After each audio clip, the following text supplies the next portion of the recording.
মাস মানে আর এক সপ্তাহ করে আমার দায়িত্বের 2 মাস হবে। 2 মাস ধরে আমি কাজ শুরু করেছি, দায়িত্ব নিয়েছি।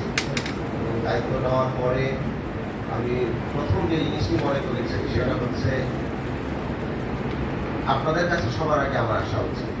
কারণ আপনাদের প্রবলেমগুলো কিভাবে এই সমস্যার সমাধান করা যায়, কোনটা আগে আমরা করবো, কোনটা পরে করবো, কোনটা প্রায়োরিটি কি করবো, এগুলো আসলে স্থানীয় পর্যায় থেকে যদি আমরা না শুনি আমরা আসলে সমাধানগুলো টেবিল থেকে আমরা যে সিদ্ধান্ত দেবো সেই সিদ্ধান্তটি রাইট নাও হতে পারে।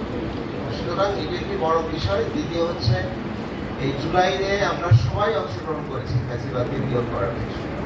সুতরাং আমরা মনে করি এই রাষ্ট্র গঠনে সকলের অংশীদারিত্বটা দরকার, এবং এই অংশীদারিত্বটা যদি আমরা করতে পারি তাহলে আমরা আসলে ভালো শহর এবং ভালো দেশ আমরা করতে পারবো। এবং সেই কারণে আমি বলি যে আমাদের এই সিটি কর্পোরেশন এবং এক ধরনের গণতান্ত্রিক নগরায়ন। সুতরাং এই গণতান্ত্রিক নগরায়ন করার জন্য নগরায়নের যত সিদ্ধান্ত আছে সেই সিদ্ধান্তগুলো নিজেদের জায়গা থেকে যখন আমরা ওপিনিয়ন দেওয়া শুরু করতে পারবো তখন গিয়ে আমরা আসলে সমস্যার সমাধান করতে পারবো। প্রতিটি স্থানীয় যেই এলাকা আছে সেই এলাকা ভিত্তিক উন্নয়নে আমরা আপনাদের সাথে কথা বলে আমরা প্ল্যান করবো কোনটা আগে করা লাগবে, কোনটা পরে করা লাগবে।